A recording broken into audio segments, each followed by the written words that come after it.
కూటమి ఏం చేయలేదు అని వైసీపీ విమర్శలు చేస్తారు. ఇప్పుడు మీరు చూస్తే భారతదేశ చరిత్రలో ఏ రాష్ట్రం ఇవ్వని విధంగా 4,000 రూపాయల పెన్షన్ వృద్ధులకి ఇస్తున్నాం, 6,000 రూపాయలు ప్లస్ వికలాంగులకి ఇస్తున్నాం. ఇంకో పక్కన ఉచితంగా 3 గ్యాస్ సిలిండర్లు అందజేస్తా ఉన్నాం. ప్రతి ఏడా 3 గ్యాస్ సిలిండర్లు అందజేస్తున్నాం. మహిళలకి బస్సులో ఉచితంగా ప్రయాణించే హక్కు కల్పిస్తా ఉన్నాం, అది కల్పించాం.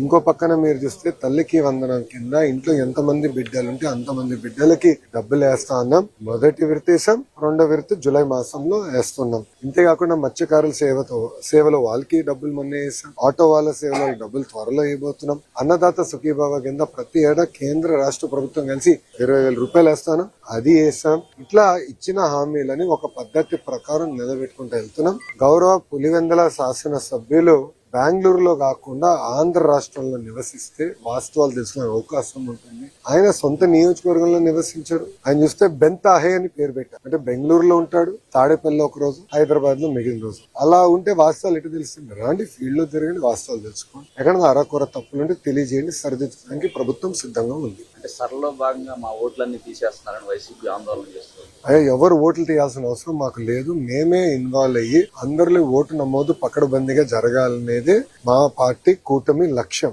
కలిసికట్టుగా మేము పనిచేస్తున్నాం. ఇప్పుడు కావాలని ఆరోపణలు చేస్తున్నారు. మా దగ్గర ఉన్న డేటా అంతా పబ్లిక్లీ అవైలబుల్ డేటా. వాళ్ళు కొంచెం ఐటీలో అవగాహన లేని వ్యక్తులు ఏదంటే అది మాడతారు. మాకు కొంచెం ఐటీ అవగాహన ఉన్న వ్యక్తులు కనుక ఒక యాప్ తయారు చేసి మా కార్యకర్తలకు సులభంగా చేసాం.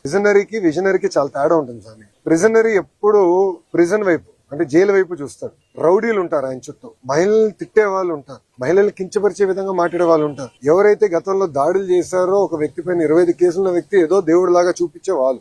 విజనరీ ఎప్పుడు ప్రజలకు ఉద్యోగాలు కల్పించాలి, ఉపాధి కల్పించాలి, ఎప్పుడు లేని విధంగా పెట్టుబడులు తీసుకురావాలి మా లక్ష్యం. ఈ రోజు భారతదేశంలో 100 రూపాయలు పెట్టుబడులు వస్తే 25 రూపాయలు ఆంధ్ర రాష్ట్రంకి వస్తున్నాయి. దాని కారణం ఏంటి?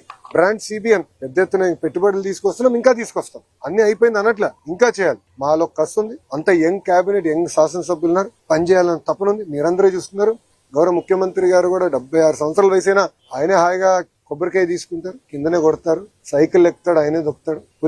పులివెందుల ఎమ్మెల్యే అది కూడా చేయలేడు. అది పరిస్థితి. సాక్షాత్తు హోంమంత్రిని విమర్శించే పరిస్థితి ఉంది. ఆమె హావభావాన్ని కావచ్చు, ఆయన వ్యక్తిత్వాన్ని విమర్శించే పరిస్థితి కొంతమంది మాజీ మంత్రులు చేస్తారు. ఇప్పుడు కోడిగుడ్డుకి ఇండస్ట్రీకి కోడిగుడ్డు మధ్యన తేడా తెలియదు. ఇండస్ట్రీ ఎప్పుడు వస్తుందంటే కోడి ముందలు వచ్చిందా గుడ్డు ముందలు వచ్చిందా అని చెప్పి ఆనాడు మొత్తం భారతదేశం మనం చూసి నవ్వే పరిస్థితి. అందుకే ముద్దుగా కోడిగుడ్డు మంత్రి అని పేరు పెట్టిన ఆయన అలానే చేస్తాడు. ఆయన 5 సంవత్సరాలు ఒక్క పరిశ్రమ తీసుకురాక ఉన్న పరిశ్రమలు తరిమేశాడు ఆయన. మీరు చూడండి, అదాని డేటా సెంటర్ 2019లో మేము శంకుస్థాపన చేస్తే అది రానికుండా చేశారు. ఇంకో పక్కన ఫాక్స్కాన్ తరిమేశారు, ఫ్రాంక్లిన్ టెంపుల్టన్ తరిమేశారు, అమర్ రాజా బ్యాటరీని తెలంగాణ తరిమేశారు. ఈ రోజు మేము అధికారంలోకి వచ్చిన 2 సంవత్సరాల్లోనే భారతదేశంలో 100 రూపాయలు పెట్టుబడులు వస్తే 25 రూపాయలు ఆంధ్ర రాష్ట్రాన్ని ఎత్తుక్కుంటూ వచ్చే విధంగా చేశాం. అది తట్టుకోలేక గౌరవ హోంమంత్రి గారు ఆమె వేసుకున్న బట్టల పైన అట్లా మాడటం చాలా చాలా బాధాకరం. అంటే ఇక్కడి నుంచి అక్కడ నడిస్తే 1 కేజీ బరువు తగ్గుతారని ఎగతాళి చేస్తాం, చాలా చాలా బాధాకరం. నాకు బాధ ఏంటంటే మొన్న ఒకరు చెప్పారు, జగన్మోహన్ రెడ్డి అంట గుడివాడ అమ్మర్కి ఫోన్ చేసి చాలా అద్భుతంగా చేశామని చెప్పాడు.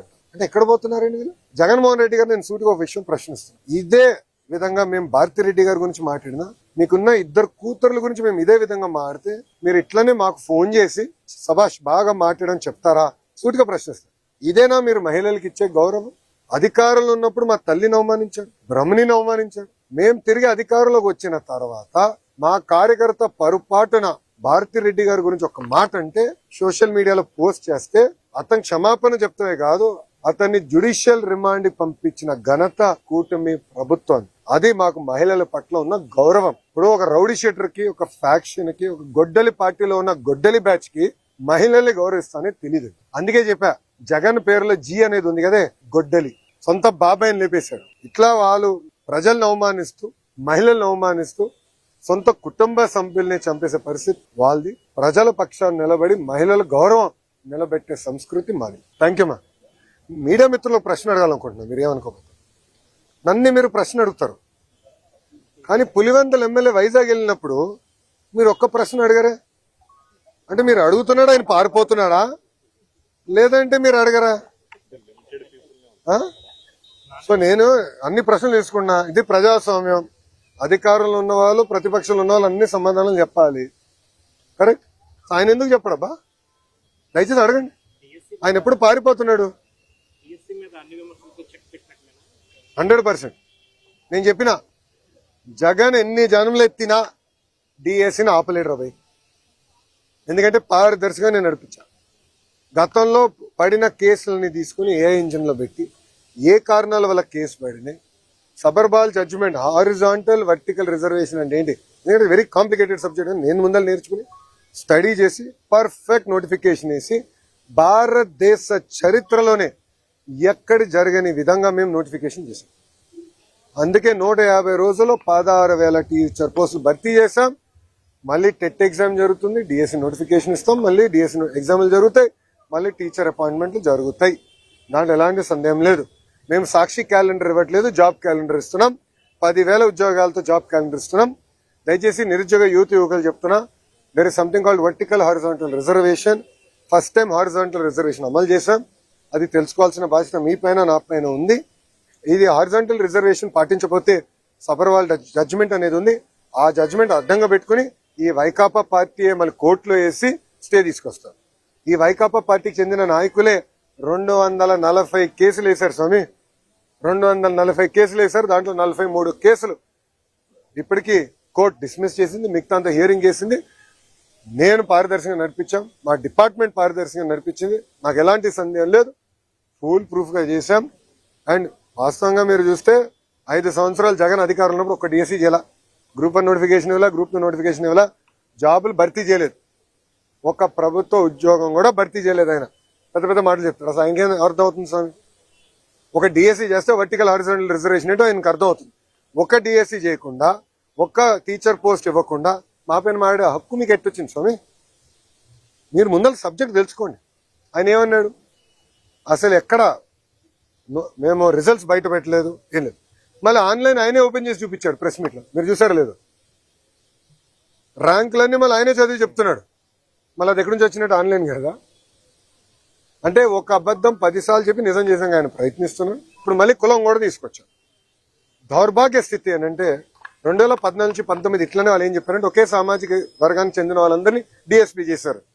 ఆనాడు ప్రజలు నమ్మారు.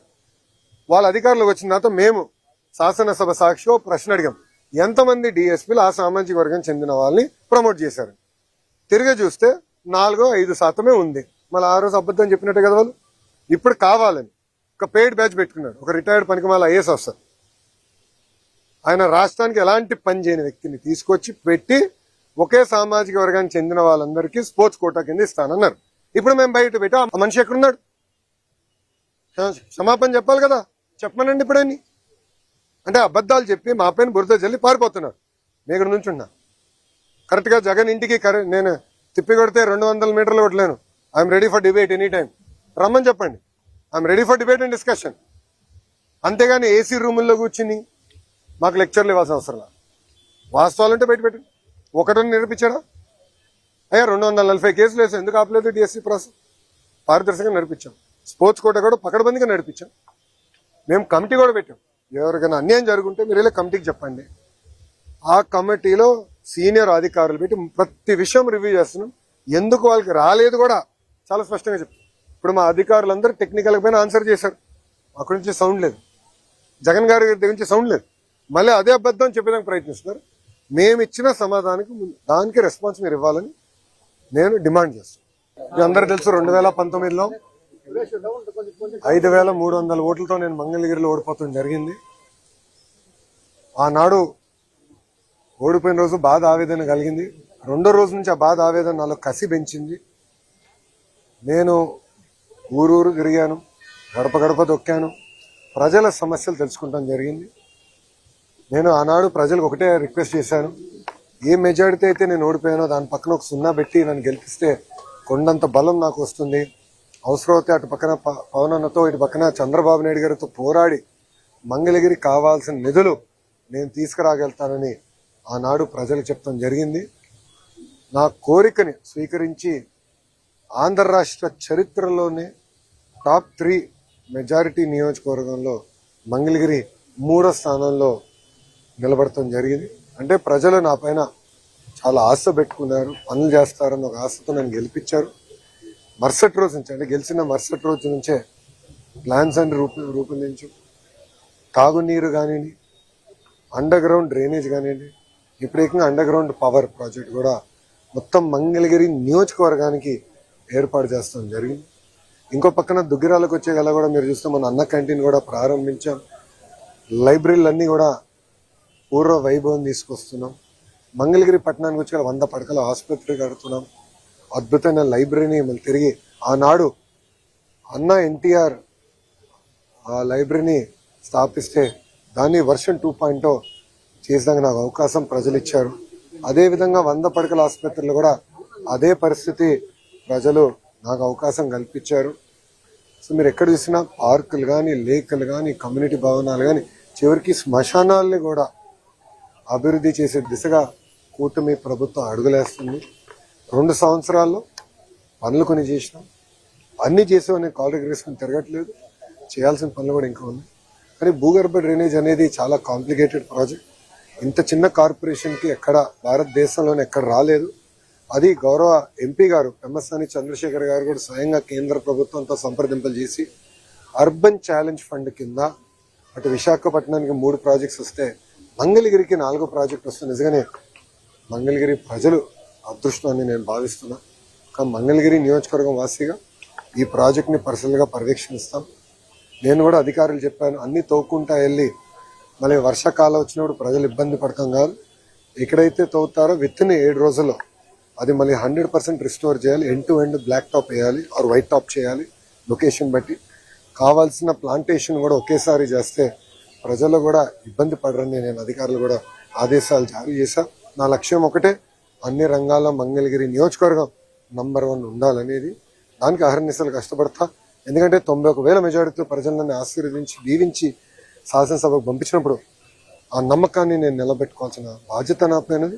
ఆ దిశగానే మంగళగిరి ప్రజల కోసం పనిచేస్తానని వాళ్ళకి హామీ ఇస్తూ ఒక మోడల్ రూపొందిస్తున్నాను. నా ఆలోచన నేను అటు పక్కన రాజకీయాలు కానీ, ఇటు పక్కన ప్రభుత్వ కార్యక్రమాలు కానీ ఏదో ఒక మోడల్గా నేను భావిస్తున్నా. ఇది మిగతా నియోజకవర్గాలు కూడా దశల వారీగా తీసుకెళ్లే బాధ్యత కూటమి ప్రభుత్వం తీసుకుంటుందని తెలుపుకుంటూ